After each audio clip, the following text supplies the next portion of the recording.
Welcome to Creating Spaces. I'm your host, Alana Corpus, And I'm your co-host, David Mall. and we are here to shed some light on landscape design, construction, and how to create your space to add value to your life in your home.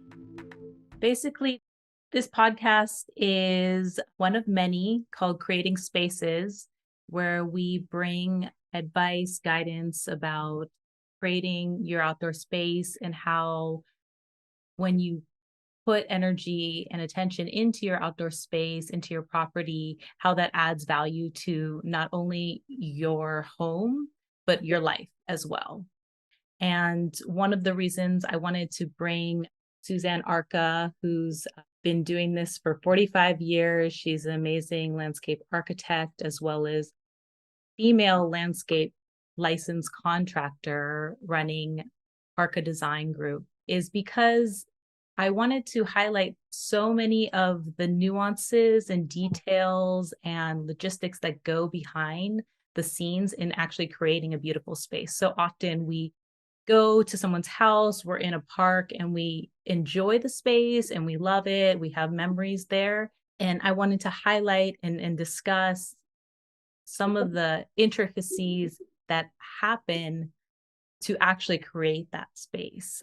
And I'm just really excited to have Suzanne Arca here. She's a mentor of mine. She was teaching at Merritt College when I was studying landscape architecture, although I never took a class from you, but she's been a mentor to me as well. You mentioned dimensional plans. After you get beyond just the initial sort of, let's give you a SketchUp of what you might want. Is that where you would do like a three-dimensional walkthrough plan on a computer, or what did you mean by three-dimensional? I think I said dimensional. And what I meant by that is doing a plan that has the dimensions of all the elements on it. Like it is actually measured out. So, most concept drawings are whether it's done in CAD of some kind or by hand are very loose. It's not saying the path is this wide. It doesn't give you a lot of information. It might be to scale, but you don't know that. So that's the next drawing, which for us is usually the final concept, whatever it is they've decided on, and then we'll do a dimensioned plan or dimensional plan, which shows all the measurements, layouts, widths, lengths, all that stuff. Right. And just because you brought it up, we often do a really casual SketchUp as well, because it is such a helpful tool these days. In my day, we used to have to draw perspective drawings, and we used to have to do it by hand. So it's important to have that kind of vision for someone who can't understand a plan view possibly, or it isn't that clear to them. Right. Thank you. Yeah, I still do sometimes the hand sketch. It's just, it's magic. You really get the essence of like a little like texture or the feel, and I think it's so important to backtrack a little bit to like really capturing like the vision that someone wants, right? Right. And then let that be the core that leads you through the whole design process. Yeah. Wonderful. Thanks. Thank you. Are we ready for the next question? Yeah, we are. Okay, wonderful. So, Suzanne, as a professional, what's your favorite or the best time of the year? What season wise? When do you like? What's your favorite season? Yeah, what's your favorite season? So I did a project in Lafayette, and it was a beautiful project, and it was very special to me. We still work for this client. It's probably 18 years now. But the thing is, I saw a lot more fall color there than I saw here. And one picture of one vision of the garden or view of the garden was on the front of a magazine. And when I saw it, I went, whoa, this is so beautiful. It had, the tree was orange and red, the Platanus racemosa, the California racemosa. And I just I thought it was stunning, to see the meadow turn into white, Ooh. all that cool stuff, right? So I would say leaving late summer and going into fall is my favorite. I'm not a super big flower girl. Everything flowers, but I'm not a flower girl, you know. And I even think I told Alana, I know I've told my classes, like I've been known to cut the flowers off or something because I really like the leaves better than the flowers. And Colors flashing with it. I don't do that all the time, but in my own garden. But I do think that the textures and colors and changes of shape and structure of a plant are really exciting. You know, wonderful things happen between summer and fall. Yeah. And the light play is really different that time of year too. Exactly. Like the shadows get longer and the sun is in your eyes when you're driving west. Yes, right. Yeah. Nice. Yeah. What's your favorite season? You know, I like the very end of winter. I really like when winter's just ending and you can see the trees just budding out where the leaves are going to start popping out and the winter bulbs start coming up and you just see all of the promise of this fertility. And I love weeding. I love working in my garden. So it's just a fun time. And I weeded a couple of weeks ago in between storms. And then yesterday did it again. And it's amazing. And you see this tiny little thing that you miss. It's been a big weed, you know, even if you're thinking, oh, I got most of it. It's such an amazing process to just continue to beautify the space and continue to define the space too, because things grow and require more editing or just beautification just in its own shape. Yeah. How about you, Alana? I like the fall. I think mainly because of that abundance harvest feeling. I do not really enjoy the summer because of just intense heat. Like I like the beginning, those cooling days, but long days in the fall. And then of course we don't get it as much as the East Coast, but we do get a little bit of the color change in the leaves and in the gardens that I design. I like to incorporate those fall color foliage, especially for that seasonal interest. You know, all the spring, all the native flowers are all brown and and out, but you get that the persimmon trees and you get that on the some of the maples and yeah, it's really that feeling of like, okay, we're starting to go into hibernation. I'm now ready to like break out of hibernation. I'm sick of the cold. Right.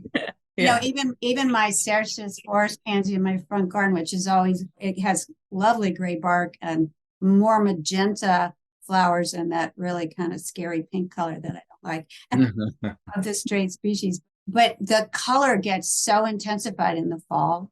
You know, even though it's burgundy leaves all year, it turns orange and deeper maroon, and it's just gorgeous in the fall. I like it better in the fall than I like it all summer long. I think that's one of those things that's really interesting about working here in the Bay Area is a lot of the properties are, we're talking about late 1800s to like 1950s. And so a lot of people have put new foundations, restoration, remodeled inside their homes, but the outside is this, this discovery. Right.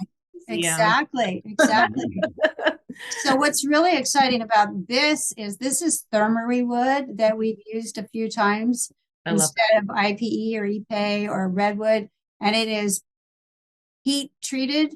It is so sturdy and strong. You know, sometimes you walk on a deck and the boards kind of bounce with you. This thing is solid as can be. It clips in. You don't see any nails, no screws. It's beautiful. And the wood stays like this. So I'm a big fan. And so the boxes were built in kind of forward on the picture. We can't see it. This deck surrounds the hot tub. Yeah, I can see. We can see a little bit of the where the guys are standing. There's a little bit of that's the concrete from the last slide, right? Correct. Right, and they have a couple of kids and a dog, so we were constantly working around their furniture and the kids' play stuff. Yeah. So I don't know if I'll ever get pristine pictures of this garden, but it was a really fun job, and I couldn't have had better clients. They were amazing. Yeah. When we took the old stairs and deck off the back of this house, it had a rotted foundation or a split foundation. He ended up having to do tens and thousands of dollars of foundation work halfway through this job. On top of the excavation, on top of my insanely high fees, right? So, Yeah. He just powered through it. He did not freak out. It was amazing. Yeah, I wanted to talk about Thermory. You use the specific product Thermory wood, or you used a heated ash? You No, used this is Thermory ash finish Thermory. I totally 100% am on board with the heated ash. It's more sustainable. The Thermory wood Ipe is, from the Brazilian forest.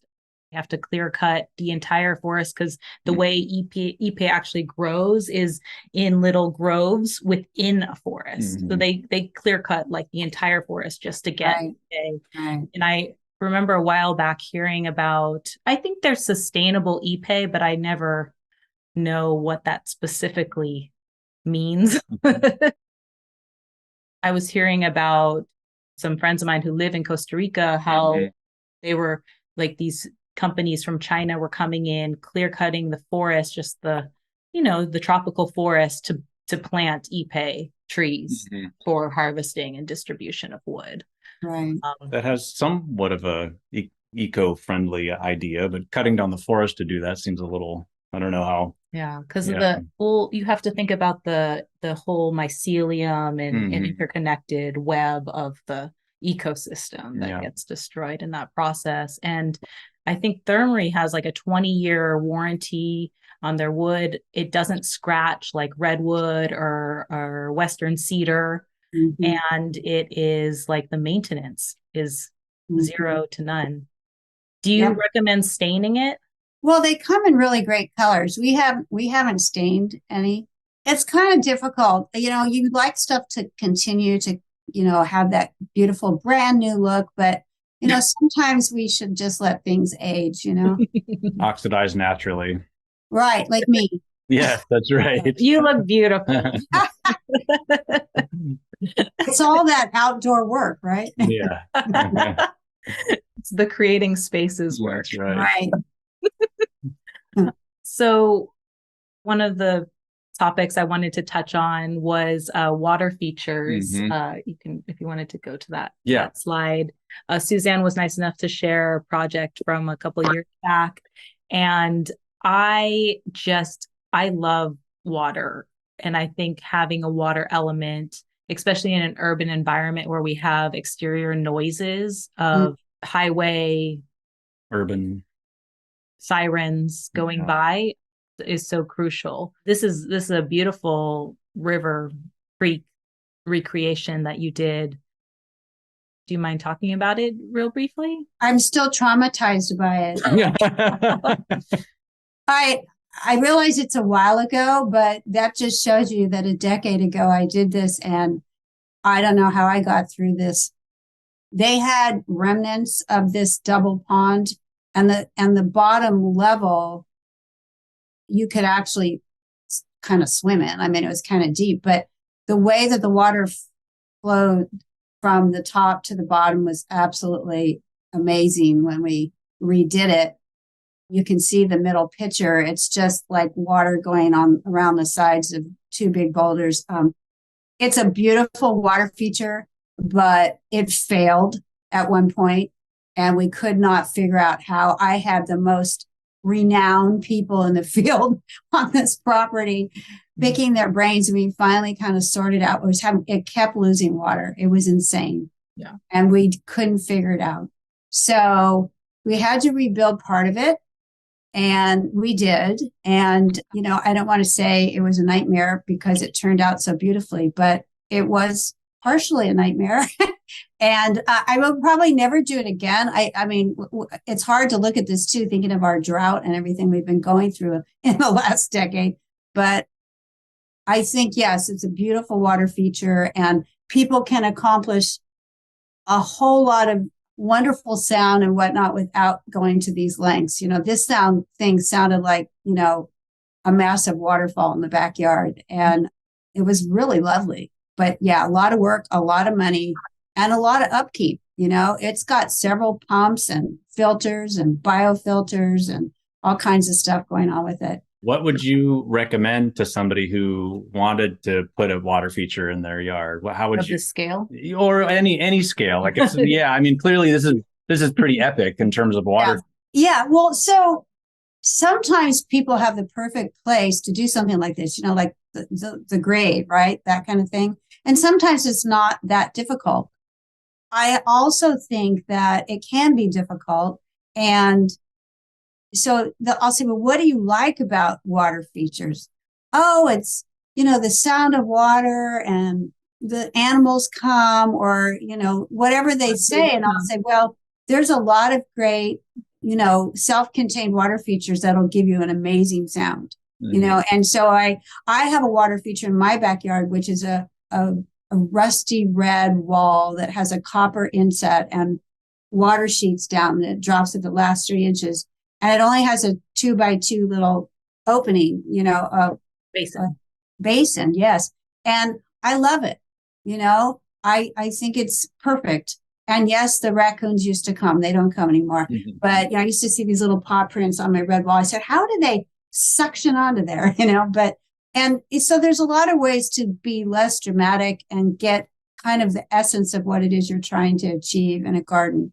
And there's so many different water features these days that you can just buy, plug it in, and you're ready to go, right? So I know there are pond people that do this for a living. I've met a lot of them and worked with them, but I think that you can do this much simpler. Yeah. Thank you. Yeah. I'm a big fan of the real stone boulder, hole drilled in it, simple pump, basin underneath. Yeah. You get and that. There's even some without basins, which are like, okay, there is no basin, and there's a few that are self-contained. And that's an incredible sound too, because it is reflecting whatever the material is. It's vibrating that sound, inside the fountain. And it's actually kind of a cool sound if that's, a different way to do it. Yeah.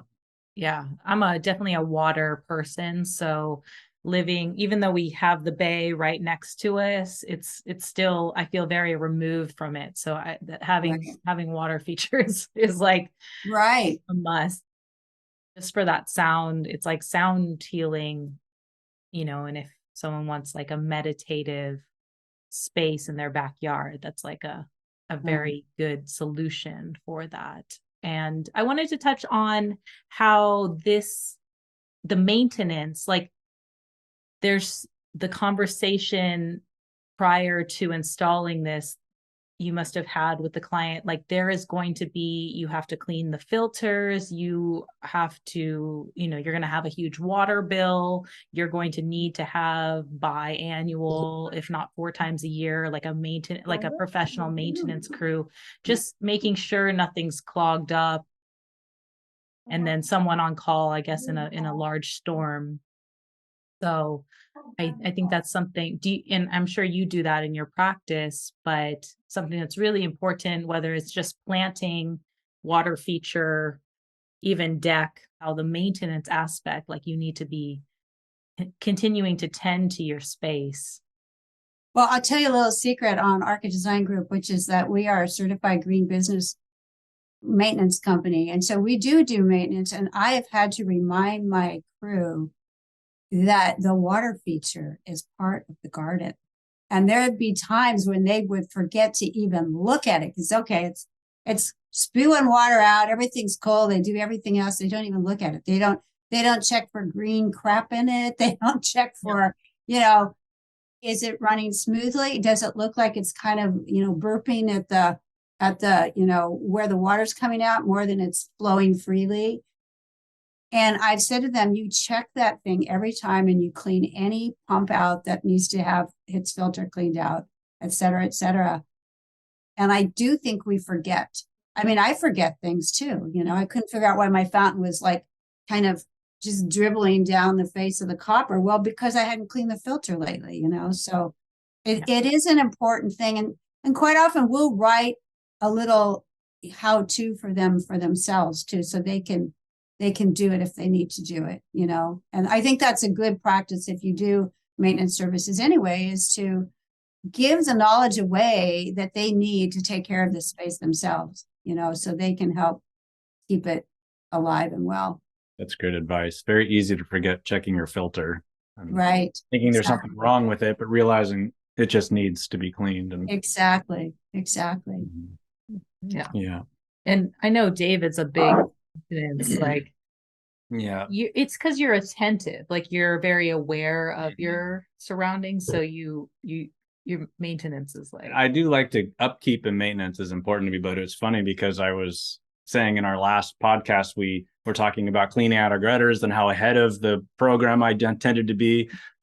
And I came a couple of weeks ago, and since I cleaned the gutters a couple of months ago, they were full, overflowing, pouring down into one of my studios. I was thinking about saying, yes, I stay on top of it. Nope, I didn't. Yeah.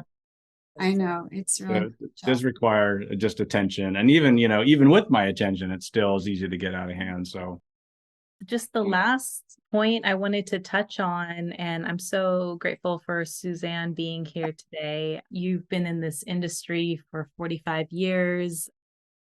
And I wanted to ask if there was anything, say, from 20 years ago that really strikes a chord that happened either culturally, politically, environmentally, that either shifted the way, the trajectory of landscape architecture from that time, or you've seen the effects of it now a couple decades later. I mean, one of the things I think about immediately is just, the drought that we're in.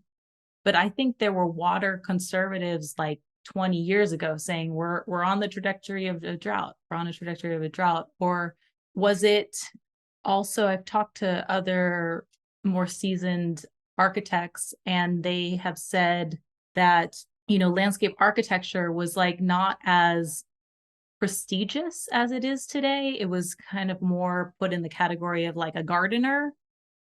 And with the transition of architecture shifting, especially in California, to the indoor-outdoor world, it's really been a crucial part. So is there anything that... I have a couple things to say, and you kind of led into it for me when you said the word gardener.